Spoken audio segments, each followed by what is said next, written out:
Es domāju, visu laiku mākslinieks uzdod šiem jautājumu, kurā brīdī tas, ko viņš dara, tiek nosaukts par mākslu. Tas visticamāk ir jautājumi no malas, nevis kā organiska darbošanās sastāvdaļa. Ja runāt tīri subjektīvi no personiskā viedokļa, tad droši vien tas vienmēr ir pats materiāls rodās, nekad nedomājot, ka tas varētu beigās būt mākslas darba sastāvdaļa. Mākslas darba sastāvdaļa vairāk ir pēc tam no tā materiāla, kas ir tapis, visticamāk citu interešu vai citu apstākļu dēļ. Un tā māksla formulējās droši vien tajā augšējā posmā, kas ir saistīts ar to, ka tā darbošanās ir daudz maz apzināta, mēģināta pilnveidot savas spējas artikulēt, būt māksliniekam. Un kaut ko parādīt arī no tā, par ko tiek domāts un par ko tiek interesēts. Bet es domāju, man drīzāk interesē vairāk tas, kas netiek definēts kā māksla, bet droši vien pēc tam top par materiālu mākslā. Es domāju, tam, ko sauc par mākslu, tam tā vietai ir minimāla nozīme. Ir vairāk tiem apstākļiem, protams, kas to padara iespējami, bet tā vieta dod kaut kādas plusus, mīnusus, nezinu, iespēju vispār to darīt vai tur realizēt kaut ko, un tad, protams, ir ietekmes no tās vietas. Ja tas jautājums vairāk velk uz to, vai tas māksliniekam ir vajadzīgi kaut kāda speciāla apstākļa, lai viņš var kaut ko darīt, tad droši vien ir, jo tas tāpat ir vajadzīga kaut kāda mobilizācija, un tajā gadījumā tas ir tā kā jebkuram darbam ir vajadzīgi kaut kādi apstākļi, lai tas notiktu, tad ir kaut kāda, tas varbūt būt saistīts ar kaut kādu sasprindzinājumu, kas patstāvīgi droši vien nerodās, ka tu, nezinu, apņemies kaut ko izdarīt, un tad tu rada savu apstākļus, kurā var kaut kas tapt, ej uz darbu. Vai, teiksim, es arī esmu mēģinājis iet, nezinu, katru dienu uz darbnīcu tā, ka pat nav īsti ko darīt, vienkārši iet, lai būtu tas ritms, un tad no tā viss beigās kaut kas sanāk.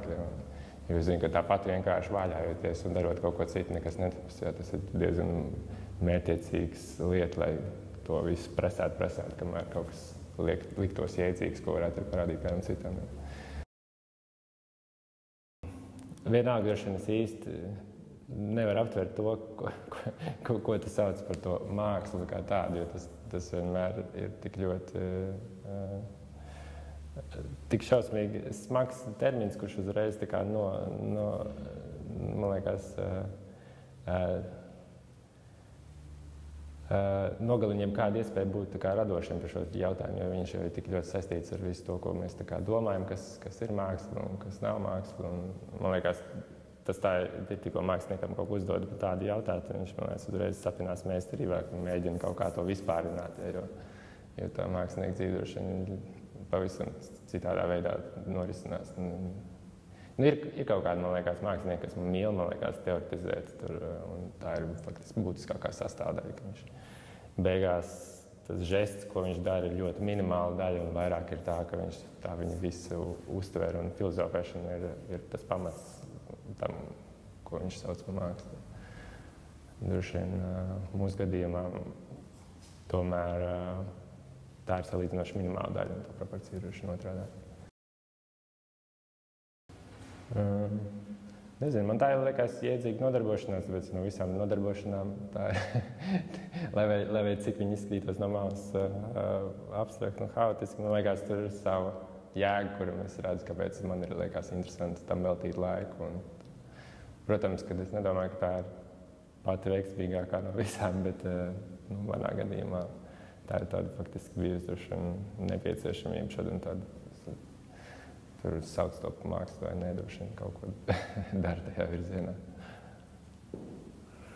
Bet tas droši vien ir tādos posmos, jo man liekas tikko, tā kā man sanāca kaut kādus 4 gadus tiešām pilnībā tikai to darīt. Aizmirsās par visu pārējo, tad kaut kā pēc 4 gadiem man likās, ka tas ir jāpārtrauc, jo savādāk tas kļūst par tādu atkal bišķi tādā neīsti veselīgā, ka to visu tad sanāk kaut kā tik ļoti fokusēties uz to, un ka tev vispār vairs tā domāšana nav ne par ko citu. Pārāk maz, man liekas, tādas citas pieredzes. Man tomēr liekas, ka tas mākslinieks nav gluži tāds, ka viņš pilnīgi izolējās un dzīvo kaut kādā savā pasaulē, un tā viņš dzīvo tajā kontekstā, kāds viņš ir, cik sarežģīts, un arī kaut kāda saikne ar laikmetu un citiem māksliniekiem un ar to vidi, kurā viņš darbojās, tā ir neizbēgama.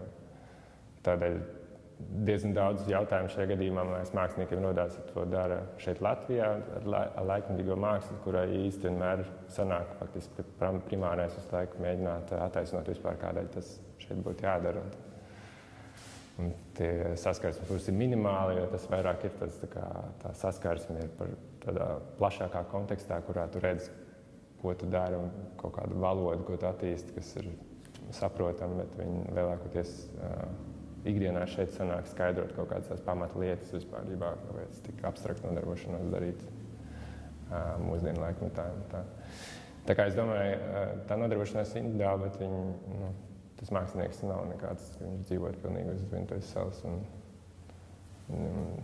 neinteresēts, kas notiek apkārt.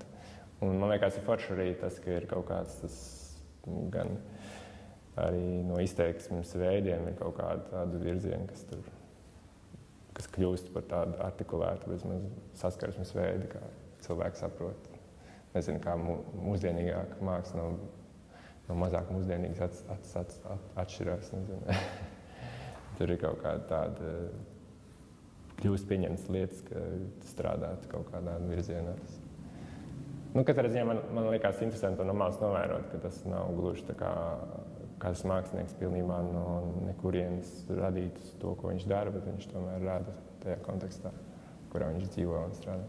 Mūsu saistībā ir diezgan problemātiski parasti kaut ko uztaisīt šeit, jo tad sanāk no kura gala. Jo, ja tā īsti pa lietu, kas būtu jādara, tad tas kļūst šeit tādiem pat līdzcilvēkiem liekas pārāk, nezinu, kā lai tas pārāk atsaldēt, kad mēs tā kā runājam valodā, kurai nav nekāda sākuma, viņš ir tikai saprotams ļoti cilvēkiem, kas varbūt interesējās par to. Bet tas kaut kāda faktiski diskusija notiek tikai tajā līmenī, tajā pašā, kāpēc vispār tas tiek darīts, ja nekas nav par to. Un tad tā kā, mums ar Kristīnu kaut kādā veidā tas ir tīri praktiski, bet arī tas ir kaut kāds tas veids, kā var bišķi tikt tālāk un mēģināt radīt to, kas varbūt nav tā, kas saistīts, ka tu, nezinu, tā kā raksti projektu pieteikumu finansējumu, un tu bezmaz mēķi pamatojums, bet tas ir tāds process, kurā tu nesāc katru reizi no sākuma, bet drīzāk turpini to valodu un to saskarsmi veidot, un tā nav, man liekas, tas, ka tu katru reizi mēģinātu sākt pilnīgi no sākuma. Tas ir tāds turpinājums kaut kādam procesam, kas varbūt iegūst jēgu tikai no to, ka tu to pastāvīgi dari. Un dzīves laikā, piemēram, tev interesē kaut kādas lietas, un tu viņas attīst, un viņas varbūt iegūst jēgu tikai to, kad viņas tiek atkārtotas vairākas reizes. Man liekas, tas arī ir pierādījies, ka daudz visstrakākās idejas, viņas kļūst arī citiem saprotams tikai to, ka kāds ir neatlaidīgi to turpinājis darīt, jo sākumā tas pilnīgi liekas ļoti intuitīvi un tā kā ļoti abstrakt, bet pēc tam tas jau kļūst par tādu izteiksmes veidu, ko cits saprot. Tieši ar to. Nezinu, ja tu, teiksim, vienmēr arī pieņemsim salīdzinājumā kaut kādā popmūzikā, nezinu, vienam izpildītājam viņš izpildot visu laiku krāta galvu, ja, un tas sākumā liekas kā ļoti dīvainīgi, pēc tam, nezinu, pēc laika viņš to 20 gadiem jau visi krāta galvas, kas tāds veids, ka neatļaujami sastāvdaļa. Vizuāla māksla kaut kā līdzīga, tu vari ņemt daļu ko, un ja tu to pārliecinoši attīsti, tad, man liekas, tas kļūst jau par tādu izteiksmes veidu. Un, man liekas, tas ir tas interesantams, ka tu vari iet to, ko vispār nekad nav ņēmies un kaut ko no tā izlobīt.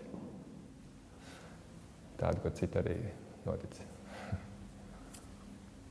Katrā ziņā mēs neejam kopā uz darbnīcu un nedomājam kopā idejas. Tas vairāk ir tāds, ka mēs esam, man liekas, arī diezgan dažādi personāži, tad ir tieši tā kaut kāda sadursme mūsu starpā vai nepiekriešana, kurā radās kaut kas trešais, kas mums šķiet labs esam.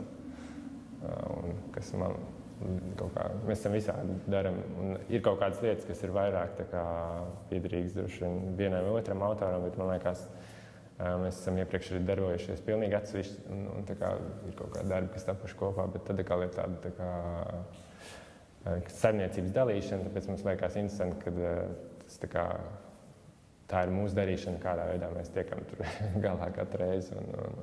Un tas tieši arī tās lomas, varētu teikt, ka mainās diezgan daudz. Bet pārsvarā ir tas, ka ir kaut kāds tas arhīvs, kas top neatkarīgi no tā. Un tad, ja mēs runājam par to profesionāli mūsu izpildes kā māksliniekiem, tad caur izstādēm tas parasti ir, ka mēs mēģinām caur mūsu diezgan atšķirīgiem viedokļiem izlobīt kaut kādas lietas. Un parasti ir tā, ka tā ir papildināšana, notiek kaut kā apzināti, neapzināti vienam otram.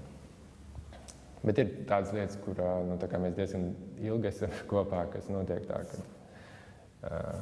dažreiz liekas, ka mēs miņājamies uz vietas kaut kādām mēnešiem, un dažreiz tā, ka caur to pusvārdu tur vispār nepaskaidrojot ļoti abstraktos veidos, tu tiec diezgan tālu, teiksim, kaut kāda ideja domāšanā. Kā vienai no sastāvdaļām, tāpat kā skolai, baznīcai un muzejam, man liekas, tas tāds kultūrāli cilvēka pamatlieta, un tas katrā ziņā neraksturo to, kas, nezinu, tie, kas grib atrast mākslu, tiem būtu jāiet uz muzeju, vai tie, kas grib ticēt, jāiet uz baznīcu, vai, nezinu, tie, kas iemācīties, jāiet uz skolu, bet tas ir tā kā fons, sabiedrības modelis, uz kur, man liekas, ir interesanti tas, ka tev rodās kaut kāda, nezinu, opozīcija vai tā kā vēlme kaut ko darīt savādāk vai attīstīt, bet ja nav vispār nekāda atskaites punkta, tā kā dari, ko grib, mākslinieks dara, nedara, viņš tur strādā, nestrādā, viņš tā kā pats savdabis. Un tāpēc, man liekas, tam kaut kādam centram ir jābūt, uz kura tad, pieņemsim, rodās tie, kas veido, nezinu, savu muzeju. Man liekas, vislabākais ir tas, ka